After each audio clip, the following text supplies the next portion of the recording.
تو مدینہ طیبہ میں حاضری کے دوران ایک بہت بڑی سعادت اور بہت بڑی نیک بختی یہ ہے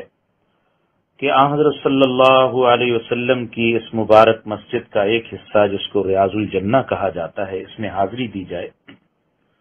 اور ریاض الجنہ میں نوافل ادا کیے جائیں۔ ریاض الجنہ سے مراد وہ جگہ ہے جو ہمارے محبوب سرکار دو عالم نبی کریم صلی اللہ علیہ وسلم کے گھر، آپ کے حجرہ مبارکہ اور آپ کے منبر شریف کے درمیان کی جگہ ہے، جس کے بارے میں ہمارے آقا ہمارے محبوب صلی اللہ علیہ وسلم کا ارشاد ہے، ما بین بیتی و منبری روضۃ من ریاض الجنہ و منبری علی حوضی، میرے گھر اور میرے منبر کے درمیان کی جگہ جنت کے باغوں میں سے ایک باغ ہے اور میرا منبر قیامت کے دن حوض کوثر پر ہوگا۔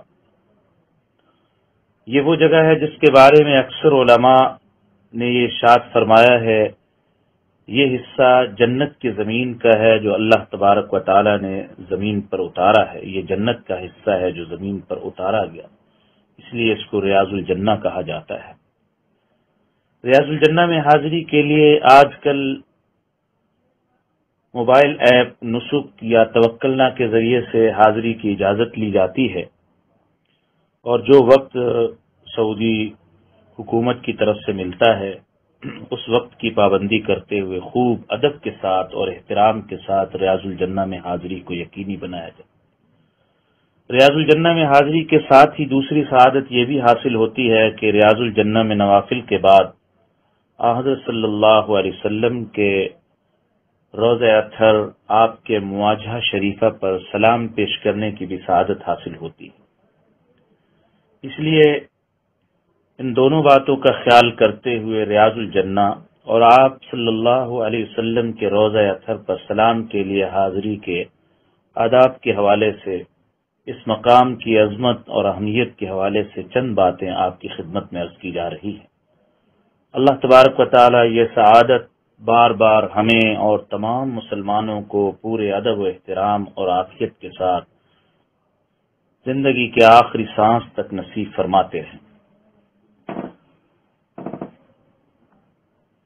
ریاض الجنہ میں جب حاضری کا موقع آئے تو سب سے زیادہ جس بات کا خیال کرنا ہے کہ حضرت صلی اللہ علیہ وسلم چونکہ اہل سنت والجماعت کے عقیدہ کے موافق اپنی قبر اطہر میں حیات اور زندہ ہیں، اسی لیے آپ کے لیے یہاں حاضری کے وہی آداب ہیں جو حضرت صلی اللہ علیہ وسلم کی زندگی میں آپ کے سامنے حاضری کے آداب تھے۔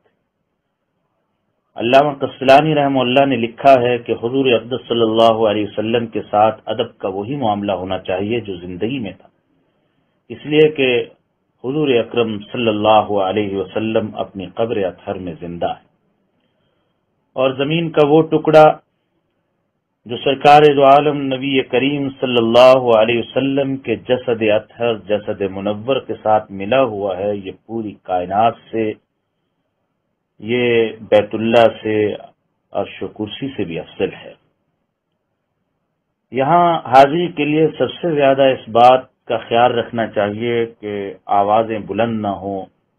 ادب کے ساتھ، احترام کے ساتھ، دبے پاؤں، دبے قدموں،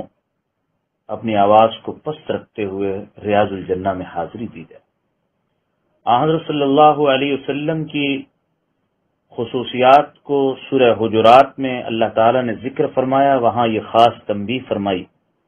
یا ایھا الذین آمنوا لا ترفعوا اصواتکم فوق صوت النبی، اے ایمان والو اپنی آوازیں نبی کریم صلی اللہ علیہ وسلم کی آواز سے اونچی نہ کرو، ان تحبط اعمالکم وانتم لا تشعرون، کہیں ایسا نہ ہو کہ تمہاری اس بے ادبی اور حرکت کی وجہ سے تمہاری زندگی کے سارے اعمال برباد ہو جائیں اور تمہیں اس کی خبر بھی نہ ہو۔ لہذا میں اپنے حاجی بھائیوں کی خدمت میں بڑے ادب سے درخواست کروں گا اس موقع پر لباس کی طہارت، پاکیزگی، خوشبو کا اہتمام کرتے ہوئے حاضری سے پہلے کچھ صدقہ کرنے کے بعد حاضری دی جائے۔ اور یہ بھی بندہ ناچیز کی رائے ہے کہ اس نیت سے زمزم پیا جائے کہ اے اللہ، میں آپ کے حبیب صلی اللہ علیہ وسلم کی بارگاہ میں حاضری دینے لگا ہوں، آپ میری حاضری کو اس زمزم کی برکت سے قبول فرما دیں۔ اس لیے کہ یہ زمزم ایسی چیز ہے، ایسی برکت والی اور ایسی رحمت والی اللہ تبارک و تعالیٰ کی طرف سے عطا فرمودہ نعمت ہے، جس کے بارے میں رسول اللہ صلی اللہ علیہ وسلم نے فرمایا ماء زمزم لما شرب لہ، زمزم کا پانی جس مقصد کے لیے پیا جاتا ہے اللہ تعالیٰ وہ مقصد پورا فرما دیتے۔ تو درود شریف پڑھتے ہوئے، اپنے ایمان کی تجدید کرتے ہوئے، گناہوں سے توبہ کرتے ہوئے،